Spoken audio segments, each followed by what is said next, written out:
बाबा, ओ बाबा, बाबा, 3 दिन रह गए हैं कुर्बानी वाली ईद में, हमें भी गोश्त मिलेगा ना?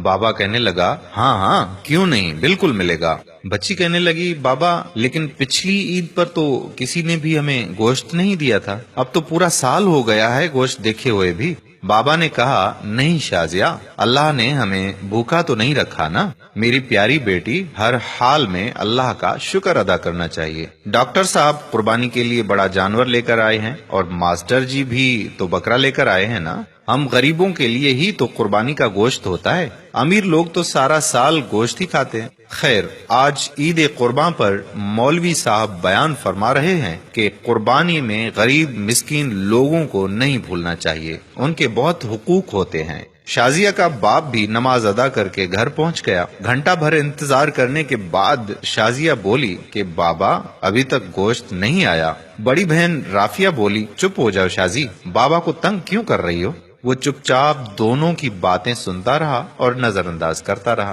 काफी देर गुजरने के बाद जब कहीं से गोश्त नहीं आया तो शाजिया की माँ बोली कि जी सुनिए जी, मैंने तो प्याज और टमाटर भी काट दिए हैं, लेकिन कहीं से अभी तक गोश्त नहीं आया। कहीं भूल तो नहीं गए हमारी तरफ गोश्त भिजवाना? आप खुद जाकर मांग लें। बाप बोला कि शाजिया की माँ, तुम्हें तो पता है आज तक हमने कभी किसी से कुछ मांगा ही नहीं, अल्लाह पाक कोई ना कोई सबब पैदा करेगा। दोपहर गुजरने के बाद शाजिया के इसरार पर पहले डॉक्टर साहब के घर गए और बोले, डॉक्टर साहब मैं आपका पड़ोसी हूँ, क्या कुर्बानी का गोश्त मिल सकता है? ये सुनना था कि डॉक्टर साहब का रंग लाल पीला होने लगा और हिकारत से बोले, पता नहीं कहाँ कहाँ से आ जाते हैं गोश्त मांगने, और तड़ाक से दरवाजा बंद कर दिया।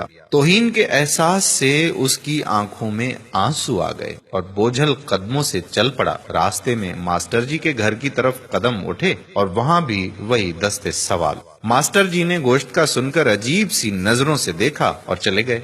थोड़ी देर बाद बाहर आए तो शापर देकर जल्दी से अंदर चले गए, जैसे उसने गोश्त मांगकर बड़ा गुनाह कर दिया हो। घर पहुंचकर देखा तो सिर्फ हड्डियां और चर्बी। खामोशी से उठकर कमरे में चले गए और खामोशी से रोने लगे। बीवी आई और बोली कि कोई बात नहीं, आप गमगीन ना हो, मैं चटनी बना लेती हूँ। थोड़ी देर बाद शाजिया कमरे में आई और बोली, बाबा हमें गोश्त नहीं खाना, मेरे पेट में वैसे भी दर्द हो रहा है। ये सुनना था कि आंखों से आंसू गिरने लगे और फिर फूट फूट कर रोने लगे। लेकिन रोने वाले वो अकेले नहीं थे, दोनों बच्चियां और बीवी भी आंसू बहा रहे थे। इतने में पड़ोस वाले अकरम की आवाज आई, जो सब्जी की रेड़ी लगाता था। अनवर भाई दरवाजा तो खोलो।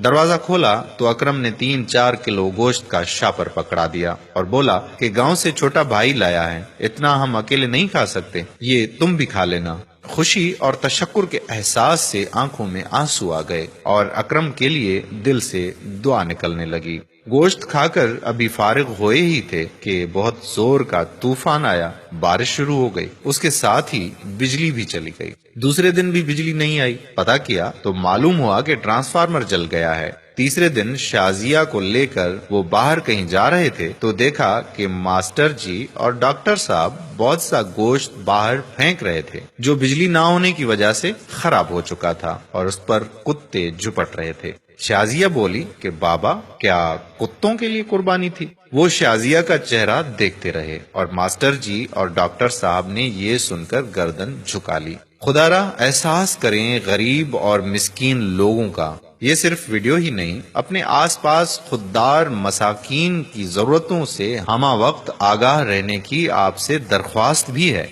इस कुर्बानी पर अपने पड़ोस में खुददार मसाकीन को भी जरूर उसका हिस्सा दें ताकि वो आपके लिए दुआगो हों। आज की हमारी ये वीडियो अगर आपको पसंद आई है तो अपने दोस्तों के साथ भी शेयर कर दीजिए और साथ साथ हमारे YouTube चैनल प्यारा इस्लाम को सब्सक्राइब करें और Facebook पेज प्यारा इस्लाम को लाइक करके फॉलो कर दीजिए ताकि हम ऐसी मजीद मालूमाती और दिलचस्प वीडियोस आप तक पहुंचाते रहें। जज़ाकल्लाह खैरा। अस्सलाम वालेकुम व रहमतुल्लाहि व बरकातहू।